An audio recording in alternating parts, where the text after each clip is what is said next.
York Times is facing a considerable amount of backlash for its reporting and its handling of the Israel-Palestine war after The Intercept had uncovered the strong political biases of one of its freelance reporters. Now, The Intercept found that there was even fierce division within the newsroom over the paper's handling of a report in particular. Now, on December 28th of last year, The Times had published an article titled "Screams Without Words: How Hamas Weaponized Sexual Violence on October 7th. The Intercept found that the piece's co-author, a woman by the name of Anat Schwartz, has a pretty deep pro-Israel bias and even went so far as to liking a social media post calling for the extermination of Palestinians. That bias seems like it might cloud the judgment of the reporter here, but we'll get to that in just a moment. First, I want to start with the main assertion of the piece, Screams Without Words, and why The Intercept took issue with it. Now, before I do so, I also want to note that The Intercept has completely accepted the fact that Hamas carried out sexual violence in its attacks. In fact, in a new report, a UN convoy has said that it is very likely that Hamas carried out acts of sexual violence. So no one is denying that sexual violence took place, but there is an argument that what the New York Times reported, that it was a weapon of war, a tool of their war that was intentionally used as part of their attack, that was not something that was proven at the time that the Times had published this piece. So here's what they wrote: that Israeli officials say that everywhere Hamas terrorists struck, the rave, the military bases along the Gaza border and the kibbutzim, they brutalized women. A 2-month investigation by the Times uncovered painful new details establishing that the attacks against women were not isolated events, but part of a broader pattern of gender-based violence on October 7th. Again, The Intercept's reporting makes clear that they do not doubt that individual acts of sexual assault may have occurred on October 7th, but they weren't satisfied with the claim that it was part of a broader pattern of assault or that rape was used as a tool of war. They said that the piece had really failed to prove that, and here's why. So Schwartz herself stated that she was assigned to the piece under the presumption that widespread sexual assault had taken place. So essentially, we believe that this took place, now go report on it. That is what she's alleging. And this is the biased freelance reporter for the piece. In an interview with Israeli Army Radio on December 31st, she even stated that she was initially reluctant to take the assignment because she did not want to look at visual images of potential assaults and because she lacked the expertise to conduct such an investigation. The New York Times said, let's do an investigation into sexual violence. It was more a case of them having to convince me, meaning having to convince me to take the assignment and report on this piece. The host also cut her off during this Israeli military interview. It was a proposal of the New York Times, the entire thing, and Schwartz responded by saying unequivocally, obviously, of course. Schwartz even stated that during her investigation, she wondered if her predetermined conclusion was affecting her reporting, saying that I kept wondering all the time whether if I just hear about rape and see rape and think about it, whether that's just because I'm leading toward that or that conclusion in her report. Like, amazing level of self-awareness. I have to give her credit for that. The bias that she has for Israel, though, was something that the New York Times should have seen as a red flag, but apparently didn't. Now, she also relied on eyewitness sources, eyewitness testimony as her sources. And oftentimes eyewitness testimony can have flaws in it. People might misremember certain details. And that leads us to a massive hole in the piece, the over-reliance and often unreliable eyewitness testimony. Schwartz tried and failed to confirm her assertion of widespread sexual violence with Israeli hospitals. She checked rape crisis centers, trauma recovery facilities, and sexual assault hotlines. So Schwartz turned to eyewitnesses instead. And there are major issues with that. So I'm gonna give you a quick example and then I'll go to you, Cenk. A person identified in anonymous media interviews as a paramedic from the Israeli Air Force Medical Unit 669 claimed he saw evidence that 2 teenage girls at Kibbutz Nahal Oz had been raped and murdered in their bedroom. The New York Times piece recounts the allegation in detail, but what's interesting is that no 2 girls in that kibbutz fit the source's description. That source later changed their story, stating that the assaults actually occurred at a different kibbutz. But once again, no victims at the kibbutz matched the description. There are other examples that I'll get into in just a moment. But before I do, Cenk, thoughts? Yeah, so guys, from time to time, New York Times, CNN, and other outlets do some great pieces, and we share those with you as well. So, but in this case, the problem is their assumptions. So, and what is allowed and not allowed, depending on the background, the ethnicity, and the religion of the reporters, and that is awful. Now, we speak out all the time when, for example, pro-Palestine protesters do something against Jewish students. We go, that's crazy, don't do that. This isn't about religious background. But here's the New York Times saying, if Hamas had come in and said, oh, Israel did sexual crimes against Palestinians, there's no way that the New York Times would say, oh yeah, let's assign a Muslim Palestinian reporter to that, one that has talked about how Jews should be wiped off of existence. Right, that Israel shouldn't exist. That Israel shouldn't even exist. And then even though she couldn't confirm from any of these centers, let's print wild allegations printed by her. Anyway, it is absolutely inconceivable that they would do that. But when it comes to Israeli assertions, right away, no problem at all. And that's part of the problem here. In law, there's a thing called a rebuttable presumption, where you presume something, but it can be rebutted. And I feel like the New York Times has a rebuttable presumption that Israel is always right and the Palestinians are always wrong. And from time to time, their reporters rebut it. And they'll say, oh, look here in this case, here's some massacres. And they'll begrudgingly run that. Well, to be fair, I don't know if it's begrudging or not. They'll run that story, right? But most of the time, their presumption is Israel is the good guys, the Palestinians are the bad guys, and you should report it from that perspective first, and then we'll see if facts arise that argue against that presumption. Well, and that's what the story's pointing out, that is wrong. That's exactly right. Your interpretation of this is completely correct. And I think one of the widespread actions that you see in the media in regard to this war is how anything that Hamas might have to say is not just, no journalist in legacy media simply regurgitates what a member of Hamas has to say. And that's because you shouldn't take anything that they say at face value. And I agree with that treatment of Hamas. With that said, we have seen, and it's widespread, the use of IDF quotes or statements from the Israeli government printed without any question. And obviously there is an agenda on that side as well, and you shouldn't take what they're saying at face value either. Now I want to give you one other example that has been highlighted by The Intercept. They write that Schwartz, meaning Anat Schwartz, the reporter in question, said that she held a series of extensive conversations with Israeli officials from Zaka, a private ultra-Orthodox rescue organization that has been documented to have mishandled evidence and spread multiple false stories about the events of October 7th, including debunked allegations of Hamas operatives beheading babies and cutting the fetus from a pregnant woman's body.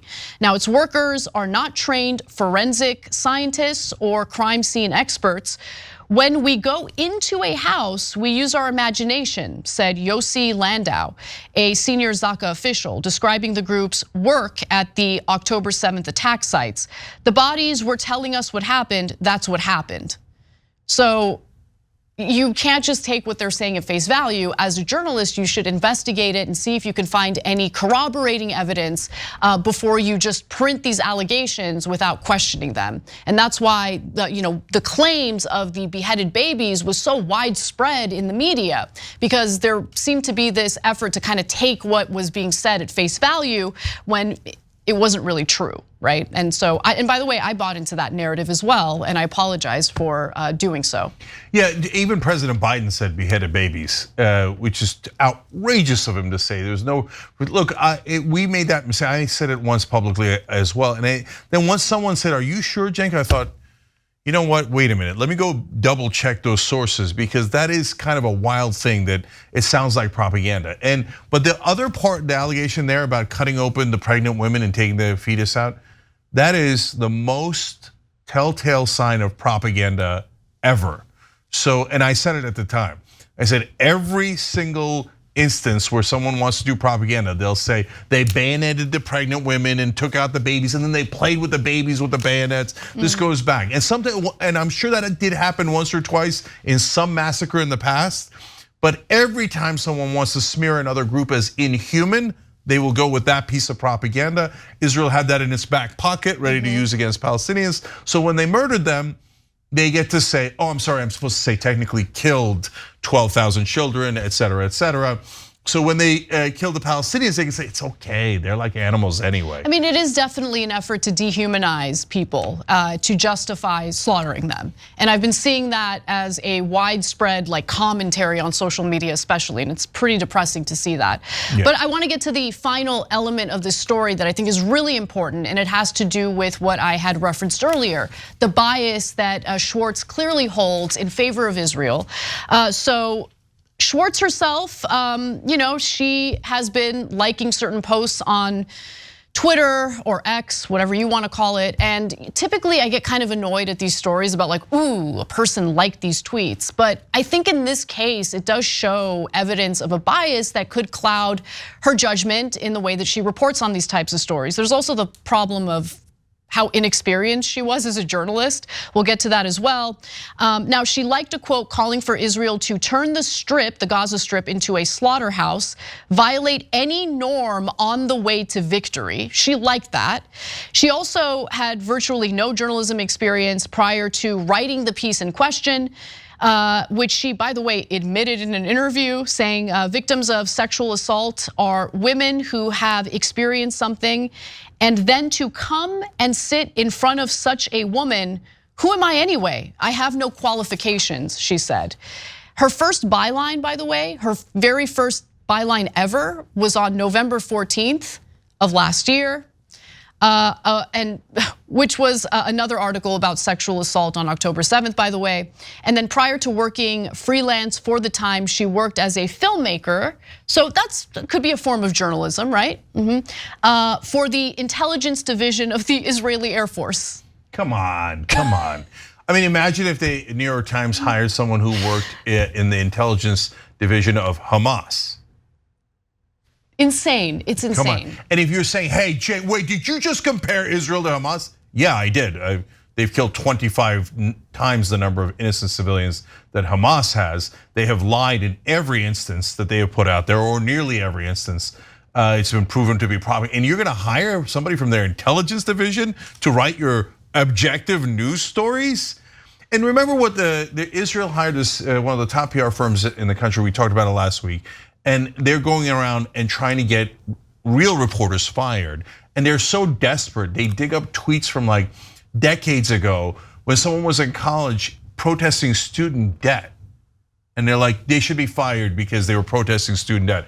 What, right? I just out of whole cloth, fire anyone who dares to criticize Israel. And that pressure a lot of times works on mainstream media. It does. Right? Meanwhile, you've got propagandist extraordinaire screaming from the rooftops. She doesn't know anything about anything, and she couldn't find any actual evidence through the rape crisis centers, the hospitals, et cetera, and saying, I'd like to turn Gaza into a slaughterhouse. Insane. And that's your reporter, objective reporter at the New York Times. You see why I sometimes say these mainstream media guys are a joke. They take their own perspective and bias that so much that they call it objective. No, this is definitely a perfect example of what we tend to criticize in the legacy media. But more importantly, it's an indictment of the New York Times, which is considered the paper of record. Now, Schwartz was paired with another Times reporter,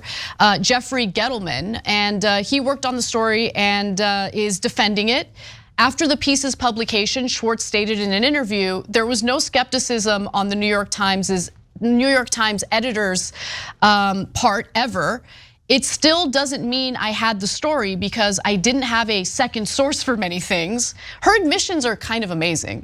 No, I know. I appreciate the admissions here. I know, but I think she's not that bright. That's why she's blind. That's why the radio guy in Israel is like, wait, are you sure you want to say that? No. Right?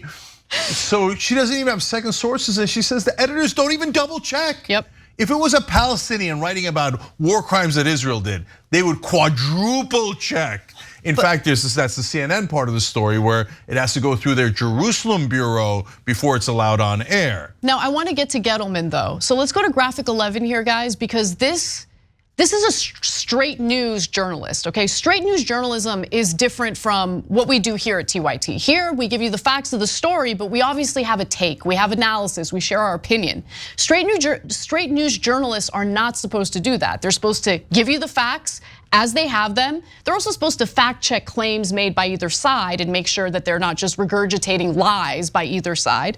But Gettleman thinks that straight news journalism is something entirely different, saying it's really difficult to get this information. Meaning like the evidence of the claims being made in the piece, and then to shape it.